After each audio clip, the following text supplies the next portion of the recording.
በቅርብ ቀናት ግብጽ በጅቡቲ የሚገኘውን የዶራሌ ወደብ ለማልማት መስማማቷን የሚገልጹ ዘገባዎች መውጣታቸው በአፍሪካ ቀንድ ያለውን የኃይል ሚዛንና የጥቅም ንክኪ አዲስ መነጋገሪያ አድርጎታል። ይህ ዜና በተሰማ ማግስት ታዲያ የኢትዮጵያ ከፍተኛ የዲፕሎማሲ ባለስልጣናት ደግሞ ከጅቡቲ አምባሳደር ጋር መወያየታቸው ኢትዮጵያ ጉዳዩን በጥንቃቄና በቅርበት እየተከታተለችው መሆኑን ያሳያል። በዚህም የግብጽ ወደ ቀጠናው መምጣትና ስትራቴጂካዊ ግድቦች ምንድናቸው ሲባል ደግሞ ግብጽ በጅቡቲ ወደብ የመገንባት ፍላጎት ማሳየቷ ከኢኮኖሚያዊ ጥቅም ባሻገር ግልጽ የሆኑ ፖለቲካዊ ምክንያቶች እንዳሏት ግልጽ ነው የሚሉት የፖለቲካ ተንታኞች አያሌ ናቸው። ለተንታኞቹ ገለጻ ከሆነ ግብጽ ከታላቁ የኢትዮጵያ ህዳሴ ግድብ ጋር በተያያዘም ከኢትዮጵያ ጋር ያላትን አለመግባባት ተከትሎ በኢትዮጵያ አዋሳኝ ሀገራት ማለትም በሱዳን፣ በሶማሊያ አሁን ደግሞ በጅቡቲ ተጽዕኖዋን ለማስፋት እየሰራች ትገኛለች ይላሉ። በተጨማሪም ግብጽ ለስዊዝ ካናል ደህንነት ሲባል በቀይ ባህርና በኤደን ባህረ ሰላጤ ላይ ያላትን ተጽዕኖ ማጠናከር እንደምትፈልግም ይናገራሉ። ውድ የገበያ ሚዲያ የልዩ ጥንቅር ተከታታዮቻችን፣ ለመሆኑ ግብጽ የዶራሌ ወደብን ለማልማት ከጅቡቲ ጋር ተስማምታለች የሚሉ ዘገባዎች የቀጠናውን ትኩረት በሳቡበት በዚህ ወቅት ኢትዮጵያ ከጅቡቲ ጋር ያላትን ግንኙነት ለማጠናከር ያላትን ቁርጠኝነት ዳግም ማረጋገጧ ምን አንድምታ አለው? ግብጽስ ከወደብ ማልማቱ በስተጀርባ ያዘለችው ሴራ በምን ይቃኝ ይሆን? በስፋት እንመለከተዋለን። አብራችሁን ቆዩ።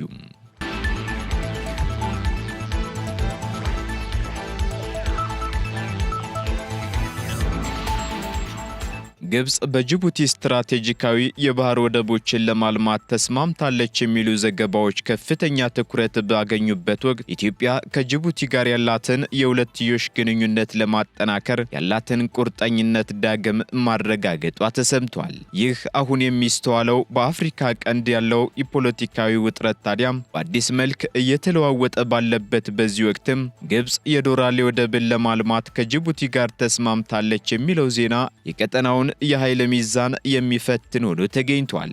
ዘገባው ይፋ በሆነበት ማግስት ታዲያ ኢትዮጵያ ከጅቡቲ ጋር ያላትን ታሪካዊና ስትራቴጂካዊ ግንኙነት ለማጠናከር ያላትን ቁርጠኝነት መግለጿ ደግሞ ጉዳዩ ምን ያህል አሳሳቢ እንደሆነ ፍንጭ የሚሰጥ ጉዳይም ሆኗል። የውጭ ጉዳይ ሚኒስትር ዴታው አምባሳደር ሀደራ አበራ ከጅቡቲ አምባሳደር አብዲ መሐመድ አይቤ ጋር ባደረጉት ውይይት ምንም እንኳን በይፋዊ መግለጫው ላይ ስለ ግብጽ ስምምነት ባይጠቀስም በውስጥ አዋቂነት ግን ትልቅ ዲፕሎማሲያዊ መልእክት ያዘለ መሆኑን እየተገለጸ ይገኛል።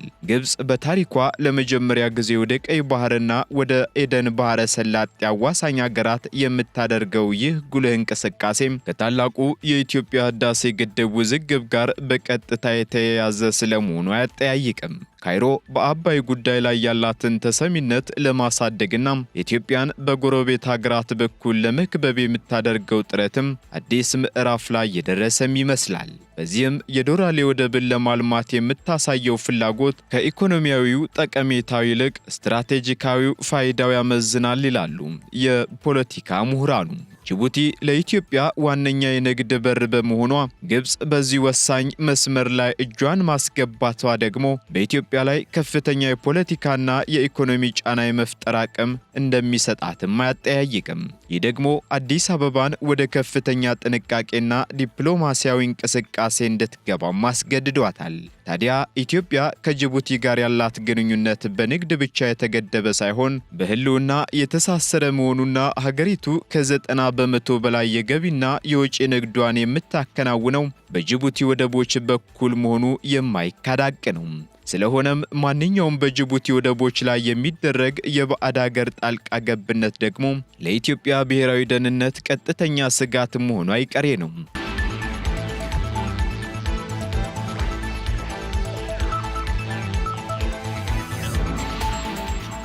አምባሳደር ሀደራ ታዲያ ከጅቡቲ አምባሳደር ጋር ሲወያዩም በትራንስፖርት በሎጂስቲክና በኢነርጂ ዘርፎች ላይ ትኩረት ማድረጋቸው ኢትዮጵያ ያላትን ግንኙነት ወደ የጋራ ተጠቃሚነትና ጠንካራ ትስስር ለመቀየር የምታደርገውን ጥረት ያሳያል። ኢትዮጵያ በበኩሏ የኤሌክትሪክ ኃይል ለጅቡቲ በማቅረብና በጋራ የባቡር መስመር በመተሳሰር የፈጠረችው መዋቅራዊ ትስስር ደግሞ በቀላሉ በሌላ ሀገር ሊተካ የሚችል መሆኑን ለጅቡቲ ለማስታወስ የፈለገች ይመስላል።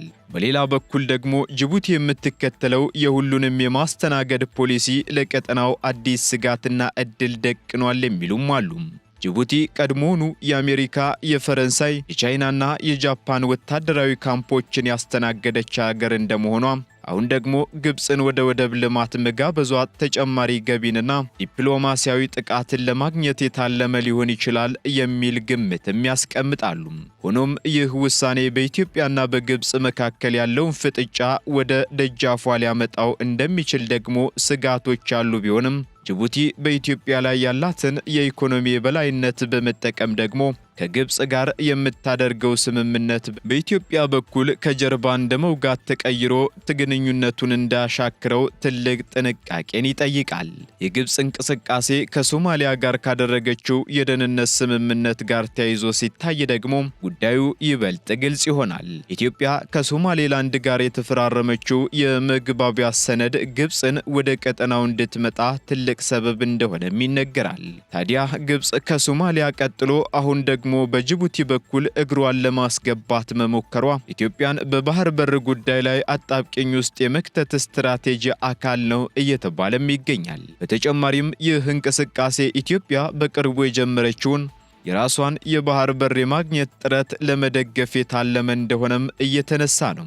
ካይሮ በጅቡቲ በኩል የምታገኘው ማንኛውም ወታደራዊ ወይንም የሲቪል ይዞታም በባቢል መንደብ የባህር መስመር ላይ ያላትን ተጽዕኖ የሚያጠናክርላት እንደሚሆንም ተጠቅሷል።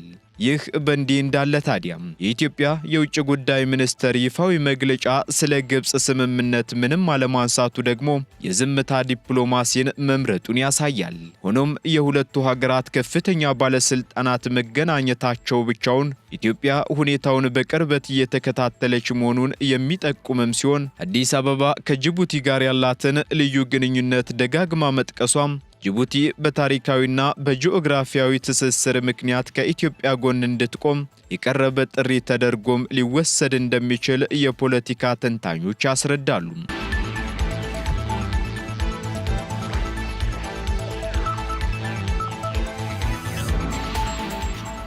በመሆኑም ኢትዮጵያ የውስጥ ችግሮቿን ተቋቁማ በቀጠናው ያላትን ሚና ለማስጠበቅ ከጅቡቲ ጋር ያላትን ግንኙነት ከአጋርነት ወደ ወንድማማችነት ደረጃ ማሳደግ እንዳለባትም የተረዳች ትመስላለች። በመጪዎቹ ወራት ግብፅ በጅቡቲ የምታደርገው እንቅስቃሴ ግልጽ እየሆነ ሲመጣ ደግሞ የቀጠናው ፖለቲካ አዲስ መልክ መያዙ አይቀሬ ነው።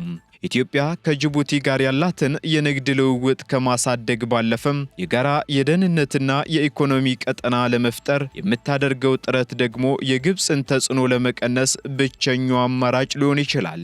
በጅቡቲ በኩል የሚታየው ይህ አዲስ ዝንባሌም ኢትዮጵያ የባህር በር አማራጮቿን ለማስፋት የጀመረችውን እንቅስቃሴ ይበልጥ እንድታፈጥነውም ግፊት ያደርግባታል። የጅቡቲና የኢትዮጵያ ግንኙነት ለዘመናት የቆየ ቢሆንም አሁን ግን በግብፅ ጣልቃ ገብነት ምክንያት ትልቅ ፈተና ከፊቱ ተደቅኗል። በአጠቃላይ ግብፅ በጅቡቲ ወደቦችን ለማልማት ያሳየችው ፍላጎት በቀጠናው አዲስ የኃይል አሰላለፍ እየፈጠረ መጥቷል። ኢትዮጵያ በበኩሏ ከጅቡቲ ጋር ያላትን ግንኙነት ለማጠናከርና ዳግም ማረጋገጫ መስጠቷ ደግሞ ለተደቀነው ስጋት የሰጠችው ዲፕሎማሲያዊ ምላሽ ይመስላል። ይህ ሽኩቻ በቀጠናው ሰላምና መረጋጋት ላይ የሚኖረው ተጽዕኖ ደግሞ እንደየሀገራቱ ብልሃትነትና ዲፕሎማሲያዊ አያያዝ የሚወሰን እንደሚሆን የባለሙያዎቹ አስተያየት ነው። ጅቡቲ በሁለቱ የቀጠናው ሀያላን መካከል የምታደርገው ሚዛን የመጠበቅ ጉዞም የአፍሪካ ቀንድን የወደፊት ዕጣ ፈንታ በእጅጉ እንደሚወስነውም ካሁኑ ተቀምጧል። በሌላ በኩል ግብፅ ወደ ጅቡቲ የምታደርገው ጉዞ ደግሞ በሁለት ዋና ዋና ምክንያቶች የተቃኘ እንደሆነም የፖለቲካ ተንታኞች ይስማማሉ። የመጀመሪያውና ዋናው ምክንያት ከታላቁ የኢትዮጵያ ህዳሴ ግድብ ጋር የተያያዘው የውሃ ፖለቲካ ሲሆን ሁለተኛው ምክንያት ደግሞ ግብፅ በቀይ ባህርና በኤደን ባህረ ሰላጤ ላይ ያላትን ተሰሚነት ዳግም ለማንገስ የምታደርገው ጥረት መሆኑን የፖለቲካ ተንታኞቹ ያስረዳሉ። ኢትዮጵያ ታዲያ ለዚህ ግብፅ እንቅስቃሴ የሰጠችው ምላሽ በከፍተኛ ጥንቃቄ የተሞላ የዲፕሎማሲ ጨዋታ ይመስላል።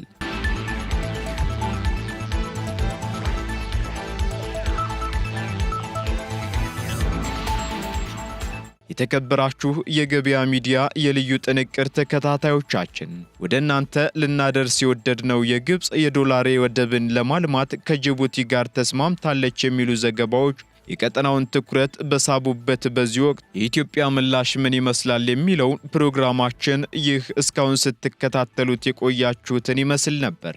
በቀጣይ በሌላ ፕሮግራም እስክንገናኝ ድረስ መልካሙን ሁሉ ተመኘንላችሁ።